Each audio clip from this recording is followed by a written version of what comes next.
So as I promised you all, a part 2 to the Homeschool Shed, Chronicles of an Island Homeschooler. So in part 1, I showed you a lot about our setup, getting our shed in, and even today we are still setting up. We're working on plumbing right now, but I'm just gonna go into a little bit about how our days looked for the short time that we had.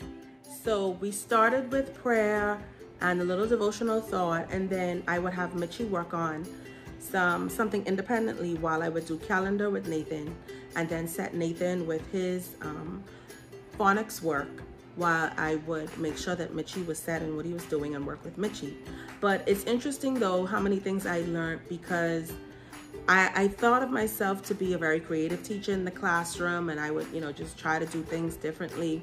But it's just amazing how when you're so conditioned or programmed to doing something one way, even in a different environment, in a different situation, there was just this natural tendency to do things the same way. Like, for example, I was so programmed to, having school until 3 o'clock that initially I was like, I gotta go at least until 2 o'clock, 2:30 with them. And then the reality settled in, and then through, seeking advice from former homeschoolers and other persons, they were like, no, you don't have a class full of children to deal with. You're dealing with just 2 students, so you have more time. And so I think that was just a part of the mental, getting the traditional way of doing it out of my head. I have taught in the classroom since graduating college for over 12 years now. And homeschooling my boys was the most terrifying teaching experience that I've ever had. So you might ask, why were you afraid, Valencia? What were you afraid of? For me, it was the fear of disappointing my children. I've taken them out of what they know to be, traditional school. These are their friends. And here I am saying I'm gonna teach them. Here's the crazy thing about it. Mitchie was in my class for grades 1, 2, and he ended up in my class for grade 3. So let me explain something.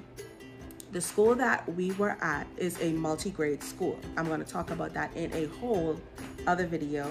At first, Mitchie was a bit disappointed that I had pulled him out of school.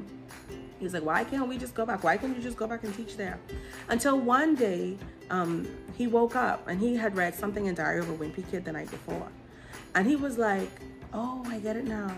So while my classmates have to sit down in class and do things a certain way, we could be like doing science experiments, and I could go outside at break time and lunchtime and play in the treehouse. And like all of a sudden it started to make sense to him, all of the possibilities now that we were at home doing school our way and not having to be dictated, by a certain schedule or by a certain way of doing things.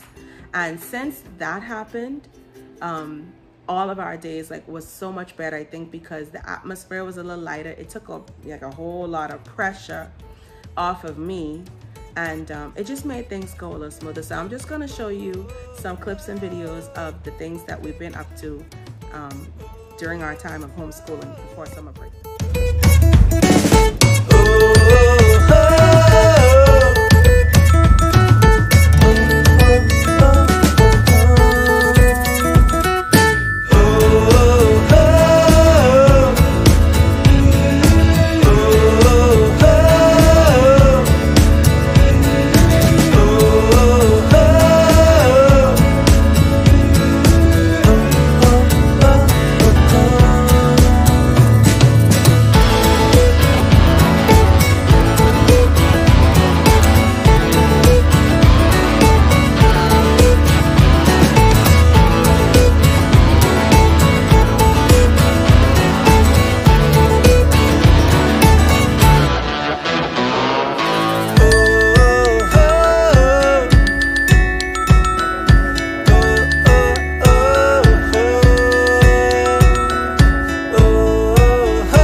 Very good. Oh, we here. Sorry, let's do it again.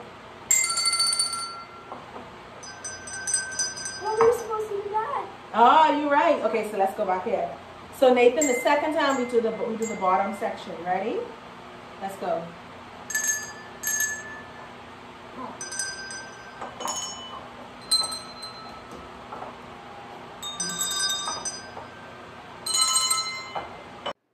Thanks for watching.